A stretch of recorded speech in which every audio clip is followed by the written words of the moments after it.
दूध में जो पकाए जाए चावल तो उसे खीर कहते हैं।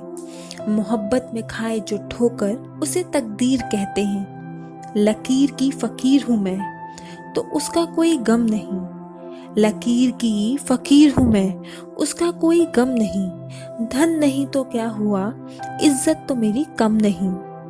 अपने किरदार का परिचय कुछ इस तरह देती हैं महाराष्ट्र की सिंधुताई सपकाल। पूरी दुनिया इन्हें प्यार से सिंधु माई कहती है। पथरीले रास्ते भी इनकी राह न बदल सके। सिंधुताई का एक ही मकसद था जीवन का कि किस तरह दूसरों की जिंदगी बदल सके। सिंधुताई की जिंदगी का सफर एक ऐसी बच्ची के रूप में शुरू हुआ जिसकी किसी को जरूरत नहीं थी। तब घर वालों ने नाम दिया चिंदी, यानी कि फटे हुए कपड़े। गरीब परिवार में लड़की का जन्म एक अपशगुन माना जाता था। गरीबी के कारण सिर्फ चौथी तक ही स्कूल का मुंह देख सकी और फिर 10 साल की उम्र में ससुराल का रास्ता दिखा दिया गया। अपनी उम्र से 3 गुना बड़े व्यक्ति के साथ निर्ममता से सिंधुताई को विदा किया गया। शादी के बाद तोहफे में गालियां और पति की मार मिली। जब सिंधुताई 9 महीने की गर्भवती थी तब एक पुरुष ने अपना बदला लेने के लिए ताई के ऊपर लांछन लगाया कि वो बच्चा उसका है। पति ने तुरंत पेट पर लात मारकर उन्हें घर से निकाल दिया और गायों के तबेले में मरने के लिए छोड़ दिया। स्त्री की आबरू पर दाग लगाकर उसे खत्म करना बेहद आसान है।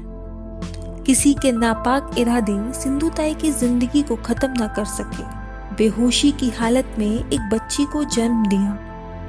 गायों की पुकार से होश में आई, जमीन पर पड़ी बच्ची को देखा और दर्द से तड़पती माँ ने 16 पत्थर मारकर नाड़ को तोड़ा। साथ ही उस भ्रम को भी तोड़ा जो स्त्री को कमजोर और असहाय समझती है। ये मंजर कल्पना मात्र से ही कुछ पानी की बूंदें पलकों में फंसने लगती हैं, मगर सिंधुताई को जिंदगी का कोई भी बवंडर फंसा नहीं पाया। अब सिंधुताई अकेली नहीं थी, एक नन्ही जान की जिम्मेदारी भी उनके कांधे थी। ससुराल से निकाले जाने पर स्त्री के पास एक ही रास्ता बचता है, उसका मायका। सोचिए, जब वहां के दरवाजे बंद हो जाएं, तो सिंधुताई की मां ने उन्हें अपने ही घर में पनाह देने से इनकार कर दिया। अंधेरे संसार में जूझने को छोड़ दिया। सिंधुताई के जीवन में कई ऐसे मोड़ आए जब उन्होंने अपनी जिंदगी को खत्म करने की कोशिश की, लेकिन कुदरत का इशारा तो कुछ और ही था। दिन में बच्ची को लेकर सड़कों पर भीख मांगती और रात में शमशान में पनाह लेती। एक जिंदा स्त्री रात में सबसे ज्यादा शमशान में ही महफूज रह सकती है, ऐसा ताई का उस समय मानना था। बचपन में पढ़ने का बहुत शौक था, तो सड़क पर पड़े कागज को उठाकर पढ़ने लगती थी। उनकी कुछ ऐसी लगन थी कि कोई भी कविताएं और साहित्य पढ़ने को मिल जाता तो पढ़ लिया करती थी और खुद भी लिखने की कला से संपन्न थी, मगर पति के डर से पन्ने पर लिखकर खा जाया करती थी। कहा जाता है आपकी कोई भी प्रतिभा बेकार नहीं जाती। रेलवे स्टेशन पर खुद के गाने और भजन सुनाकर भीख मांगती थी। लोगों को उनके गाने पसंद आते थे और भजन के बदले भोजन मिलता था। जिसके मन में समर्पण के गुण हो वो भीख भी बांट के खाता है। जिस भिखारी को कुछ नहीं मिलता था उसको सिंधुताई अपना निवाला देती थी। रेलवे स्टेशन पर अनाथ बच्चों को खाना खिलाते खिलाते कब उनकी माँ बन गई उन्हें खुद नहीं पता चला। तब अनाथों की माई कहलाई, मगर एक डर था उनके मन में, कहीं अंदर की माँ अपने और दूसरे बच्चों के साथ भेदभाव न करे। जिस पर जीत हासिल की और अपनी खुद की बच्ची एक ट्रस्ट को दान कर दी। गाना से खाना मिला, भाषण से राशन, अनाथ बच्चों की माई बनी। ख्याल रखना, खिलाया और पढ़ाया भी। खुद का दर्द कम करना हो तो दूसरे के दर्द को अपना लो, अपना दर्द गायब हो जाएगा। ऐसी सोच रखने वाली सिंधु ताई ने अपना पूरा जीवन दूसरों पर न्यौछावर कर दिया। आज सिंधु ताई के 1000 से ज़्यादा बच्चे हैं, 250 से ज़्यादा बहुएं, 300 दामाद और हजारों नाती पोते हैं। इन्हें 700 से ज़्यादा पुरस्कारों से सम्मानित किया जा चुका है।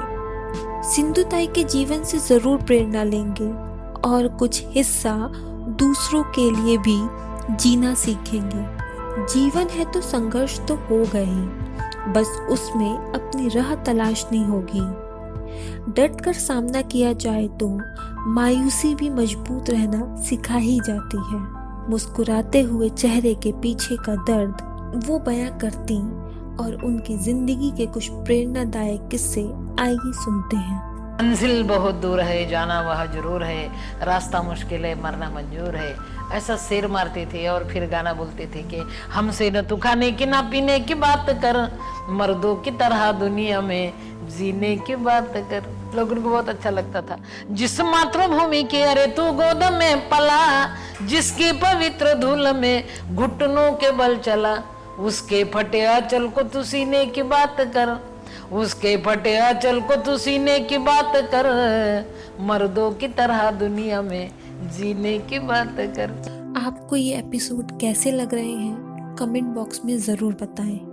हम अपनी तरफ से पूरी कोशिश कर रहे हैं कि आपको ऐसे किरदारों से रूबरू कराएं कि जिनसे आप अपने जीवन में और ज़मीनी स्तर पर कुछ सीख सकें और अपने दोस्तों, परिवार और बच्चों के साथ उनकी कहानियाँ साझा कर सकें। जीवन को सिर्फ जिए नहीं बल्कि सही मायने में सार्थक बना सकें और इसमें ये किरदारों का अनुभव हमें एक नई दिशा दे सकता है। इन किरदारों का अनुभव और उनके जीवन की प्रेरणा हमारे जीवन की रोशनी बन सकती है।